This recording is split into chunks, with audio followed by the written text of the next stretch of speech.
Hello everyone, welcome back to our YouTube channel passion of science. I hope you all are doing very well. जैसे कि आप लोग जानते हैं, हम लोगों ने 12th फिजिक्स की एक इम्पॉर्टेंट सीरीज़ स्टार्ट करी हुई है जिसमें हम लोग इम्पॉर्टेंट टॉपिक्स डिस्कस करते हैं। तो आज का हमारा टॉपिक रहने वाला है इलेक्ट्रिक फील्ड। तो आइए स्टार्ट करते हैं आज का सेशन। सबसे पहले हम लोग इलेक्ट्रिक फील्ड की डेफिनेशन को देखेंगे।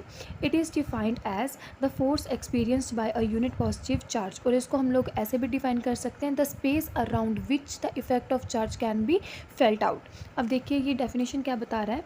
लेट अस कंसिडर कि हमारे पास कोई चार्ज है क्यू, ठीक है। अब इस चार्ज का इफ़ेक्ट हम लोग कितने एरिया या फिर कितने स्पेस के अराउंड फील कर सकते हैं, इसको हम लोग बोलेंगे इलेक्ट्रिक फील्ड। यानी कि कितने स्पेस तक ये अपना चार्ज इफ़ेक्ट डाल सकता है। लेट अस कंसीडर ये इतने स्पेस के अराउंड जो है वो अपना इफ़ेक्ट डाल सकता है। इसके बाहर जो भी चार्जेस है इस चार्ज का इफेक्ट इसके बाहर वाले चार्जर्स पर नहीं रहेगा, लेकिन इसके अंदर अगर कोई चार्ज होगा तो ये वाला चार्ज या तो उसको रिपेल करेगा या तो उसको अट्रैक्ट करेगा। तो आई होप आप लोग को ये डेफिनेशन क्लियर हुई होगी कि कोई चार्ज के अराउंड कितना स्पेस है कि वो अपना इफेक्ट डाल सके किसी दूसरे चार्ज पर, उसको हम लोग बोल देते हैं इलेक्ट्रिक फील्ड। और इसको हम लोग इलेक्ट्रिक फील्ड इंटेंसिटी या फिर इलेक्ट्रिक फील्ड स्ट्रेंथ भी बोल सकते हैं। इसको हम लोग ई वेक्टर के साथ डिनोट करते हैं। So obviously it is a vector quantity. अब यहाँ पे हमारे पास दो टर्म्स और हैं जो कि बहुत इंपॉर्टेंट है। First of all there is source charge and second one is your test charge. Source charge वो वाला चार्ज रहता है जो कि अपना इफेक्ट डालता है। फॉर एग्जांपल यहाँ पर मैंने ये वाला क्यू चार्ज कंसीडर करा है। ये मान लीजिए कि इतने एरिया तक अपना इफेक्ट डाल रहा है, और यहाँ पर कोई अनदर चार्ज है क्यू नॉट, ठीक है। ये वाला चार्ज जो है वो इसके अराउंड क्या कर रहा है, रिपेल हो रहा है या अट्रैक्ट कर रहा है, ठीक है। ये वाला चार्ज जो है वो इस चार्ज को अपनी तरफ खींच रहा है या इसको रिपेल कर रहा है। तो यहाँ पे जो चार्ज फोर्स को एक्सपीरियंस करेगा वो रहेगा आपका टेस्ट चार्ज, और जो फोर्स को लगाएगा, ठीक है, वो क्या रहेगा आप लोग का सोर्स चार्ज। तो यहाँ से आप लोग को ये दो डेफिनेशंस क्लियर हो गई कि सोर्स चार्ज वो वाले चार्ज है जो कि इफेक्ट डालते हैं, और टेस्ट चार्ज वो वाले चार्जेस है जिसके ऊपर जो हमारा इफेक्ट है वो क्या किया जाता है, फील होता है, ठीक है। तो आइए मैथमेटिकल हम लोग स्टडी कर लेते हैं। E vector is equals to force experienced by a test charge, ठीक है। देखिए यहाँ पर हम लोगों ने टेस्ट चार्ज क्यू नॉट ले रखा था, और force per unit test charge is called your electric field. अब इसके कुछ इंपॉर्टेंट टर्म्स देख लेते हैं। First of all it is a vector quantity, ठीक है। इसकी डायरेक्शन है इलेक्ट्रिक फील्ड की, so that's why it is a vector quantity. इसकी ऐसा यूनिट्स रहती हैं न्यूटन पर कूलम। ऑब्वियसली फोर्स के ऐसा यूनिट्स रहती है न्यूटन, चार्ज के ऐसा यूनिट रहती हैं कूलम, और इसको हम लोग किस फॉर्म में लिख सकते हैं, इसके ऐसे यूनिट्स को न्यूटन पर कूलम की फॉर्म में। और इसका अगर आप लोग डायमेंशनल फार्मूला कैलकुलेट करना चाहो तो डायमेंशनल फार्मूला आपके पास आ जाता है MLT-3 A-1, where A is your ampere. तो यहाँ तक इलेक्ट्रिक फील्ड का जो कंसेप्ट है वो आई होप आप लोगों को क्लियर हो गया होगा। इसके साथ ही एक इंपॉर्टेंट टर्म और रहती है इलेक्ट्रिक डाइपोल, ठीक है। ये भी एक छोटी सी डेफिनेशन है, देखते हैं इलेक्ट्रिक डाइपोल क्या होता है। देखिए डाई का मतलब है दो, ठीक है। Di term stands for two. अब इसकी डेफिनेशंस देखते हैं। A pair of equal and opposite charges separated by a small distance. अब ये क्या बोल रहा है, देखिए डाई का मतलब है दो, यहाँ पर दो चार्जेस जो है वो रहने वाले हैं, ठीक है। सो हम लोग इलेक्ट्रिक डाइपोल को क्या करते हैं, लेट इट भी हमारे पास फर्स्ट चार्ज है -q एंड सेकंड चार्ज है हमारे पास +q, ठीक है। अब पेयर, ये अभी दो पेयर्स ऑफ चार्जेस है लेकिन इक्वल एंड ऑपोजिट, दोनों का मैग्नीट्यूड q है, लेकिन एक क्या है नेगेटिव में और दूसरा क्या है पॉजिटिव नेचर का। तो हमारे पास ये डेफिनेशन बन जाती है कि pair of two equal and opposite, दो चार्जेस बिल्कुल इक्वल होने चाहिए मैग्नीट्यूड में लेकिन ऑपोजिट होने चाहिए साइंस में, ठीक है। सेपरेट बाय स्मॉल डिस्टेंस, और वो स्मॉल डिस्टेंस क्या रहेगा आप लोग के पास 2 टाइम्स ए। अब ए क्या है, फॉर एग्जांपल इन दोनों के बीच में जो ओ डिस्टेंस है इसको हम लोग मान लेते हैं सेंटर, यहाँ से यहाँ तक का डिस्टेंस रहेगा ए और यहाँ से यहाँ तक का डिस्टेंस रहेगा ए। इसको आप लोग चाहे तो 2a लिख सकते हो या 2 टाइम्स ऑफ डी लिख सकते हो, एज योर विश। कि इतने डिस्टेंस से ये दोनों चार्जेस जो है वो सेपरेट करे गए, इतने डिस्टेंस अपार्ट ये दो चार्जेस प्लेस करके रखे हुए। इन दो चार्जेस के सिस्टम को हम लोग बोल देंगे इलेक्ट्रिक डाइपोल। अब नेक्स्ट हमारे पास एक और टर्म इसी टॉपिक के अंडर आती है, वो है इलेक्ट्रिक डाइपोल मोमेंट। अब ये देखिए इलेक्ट्रिक डाइपोल मोमेंट जिसको हम लोग पी वेक्टर के साथ डिनोट करते हैं, ये क्या रहता है, product of magnitude of these two charges with their distance between them.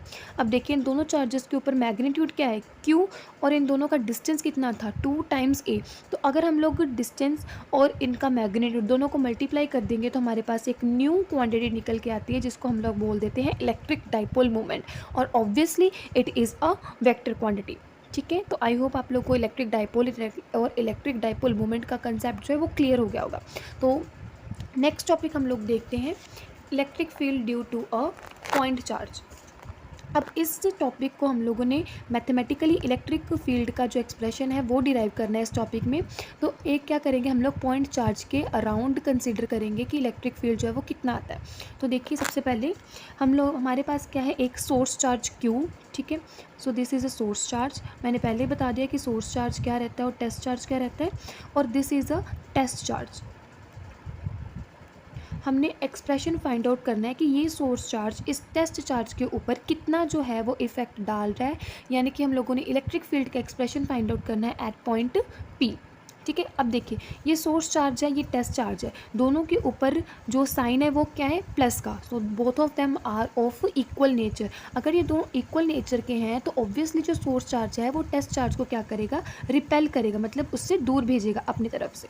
तो ऑब्वियसली इसकी फोर्स किस डायरेक्शन में रहने वाली है, लेफ्ट टू राइट, ठीक है, because both of charges are of same nature. On the other hand अगर ये दोनों चार्जेस सेम नेचर के ना हो के अलग नेचर के होते, फॉर एग्जांपल ये पॉजिटिव है, यहाँ पे मैं नेगेटिव टेस्ट चार्ज कंसीडर कर लेती, तो ये वाला सोर्स चार्ज इस टेस्ट चार्ज को अपनी तरफ क्या करता, अट्रैक्ट करता। लेकिन इस केस में ऐसा नहीं है, इसी वजह से जो फोर्स है वो क्या लग रही है, left to right rather than right to left. तो अभी हमारे पास दो चार्जेस हैं, हम लोगों ने इन्हीं दो चार्जेस के ऊपर कूलम्स लॉ की स्टेटमेंट अप्लाई करनी है।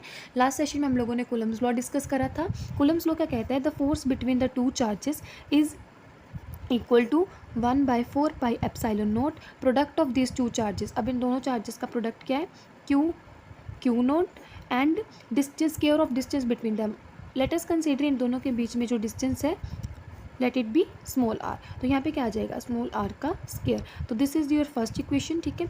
अभी थोड़ी देर पहले हम लोगों ने इलेक्ट्रिक फील्ड की डेफिनेशन स्टडी करी, वो क्या रहती थी हमारे पास, E vector is equals to F vector by test charge, ठीक है। तो ये एक्सप्रेशन हम लोग यहाँ पे यूज़ करने वाले हैं, ठीक है। So according to the definition of electric field हमारे पास क्या रहने वाला है, electric field E vector is equals to F vector by Q nought. This is your second equation. अब इस F वेक्टर की वैल्यू आप लोग कहाँ से लेंगे, फर्स्ट इक्वेशन से, which is according to the Coulomb's law. और यहाँ से F वेक्टर हम लोग उठा लेंगे 1/4 pi epsilon naught Q naught upon R square, और ये Q नोट एज इट, ठीक है। यहाँ से हम लोगों ने क्या करा, पुट 1 in 2, यानी कि सेकेंड इक्वेशन में हम लोगों ने फर्स्ट इक्वेशन की जो वैल्यू है उसको सब्स्टिट्यूट करवाया है। और आगे हम लोग थोड़ी सी कैलकुलेशन करेंगे। ये Q नोट के साथ Q नोट क्या हो गया, कैंसिल हो गया। तो हमारे पास क्या आ जाएगा, E vector is equals to 1/4 pi epsilon naught Q upon R square, which is your required expression for electric field, ठीक है। This is your required expression for electric field.